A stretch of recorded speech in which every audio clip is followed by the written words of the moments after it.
జ్ఞాపకం చేస్తాను. చాలామంది దైవ సేవకులు కానీ సంఘంలో ఉన్నటువంటి సంఘ పెద్దలు కానీ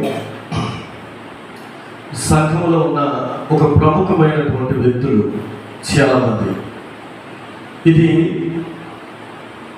మన సంఘమా అంటే కాదు, కానీ అనేక సంఘాలలో కొంతమంది సేవకుల గురించి, విశ్వాసుల గురించి, అదే రీతిగా సీఆర్లుగా ఉన్నటువంటి వ్యక్తులు కానీ సంఘ పెద్దలు కానీ అనేక సంఘాల్లో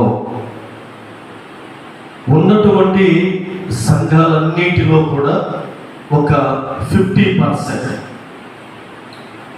దేవుని యందు భయభక్తులు కలిగి నీతి కలిగి బోధించేవారు కొందరైతే, మనుషులను మెప్పించాలని బోధించేవారు మరికొందరు.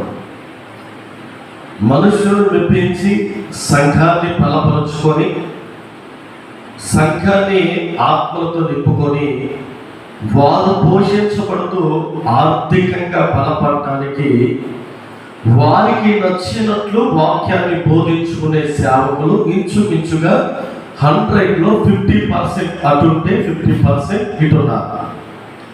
కానీ దేవుడు ఈ రాత్రి ప్రతి ఒక్కరికి తెలియపరుస్తున్న మాట ఏంటంటే, బోధించడం గొప్ప విషయం కాదు. ఏంటంటే బోధించడం గొప్ప విషయం కాదు. ఎందుకంటే ఇప్పుడు నేను నిలబడి వాక్యం చెప్తాను, మనకి గుడ్ ఫ్రైడే కానీ మళ్ళా ఈస్టర్ గారు వచ్చినప్పుడు మన పిల్లలు నిలబడి వాక్యాలు చెప్తున్నారు. కొన్నిసార్లు అనుకుంటూ ఉండొచ్చు, పాస్టర్ గారి కంటే కొంచెం బాగా చెప్పారు అనుకునే ఆలోచనలు కూడా మనకు ఉన్నాయి. ఇది మన సంఘంలో అంటే అన్ని సంఘాల్లో పాస్టర్ గారి కంటే కూడా జ్ఞానవంతులు సంఘంలో ఉంటారు, విశ్వాసులు ఉంటారు, సిఆర్లు ఉంటారు, సంఘాలు అనేక మంది ఉంటారు.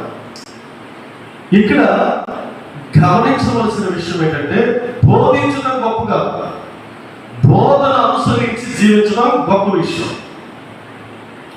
బోధించడం గొప్ప విషయం కాదు. ఇక్కడ కూర్చున్న నేనైనా, కూర్చున్న నైసీ అయినా, మమ్ము అయినా ఒక 10 నిమిషాలు నా దగ్గర కూర్చోబెడితే వాళ్ళతో 10 నిమిషాలు కూర్చోబెట్టి మాట్లాడచ్చు కాదు. మాట్లాడచ్చు, మనం సిద్ధపరచవచ్చు పిల్లలు. కానీ ఇక్కడ బోధించడం వల్ల పెద్ద ప్రయోజనం ఏది లేదు. కానీ మన బ్రతుకునే ఒక బోధగా చూపించగలిగితే అనేక ఆత్మను సంఘానికి నడిపించడానికి దేవుడు కృప చూపించబోతా ఉన్నాడు. నమ్మిన వారు గట్టిగా దేవుడికి స్తోత్రం చేద్దా. హల్లెలూయా. చదవగలిగితే యెహెజ్కేలు గ్రంథము 33వ అధ్యాయము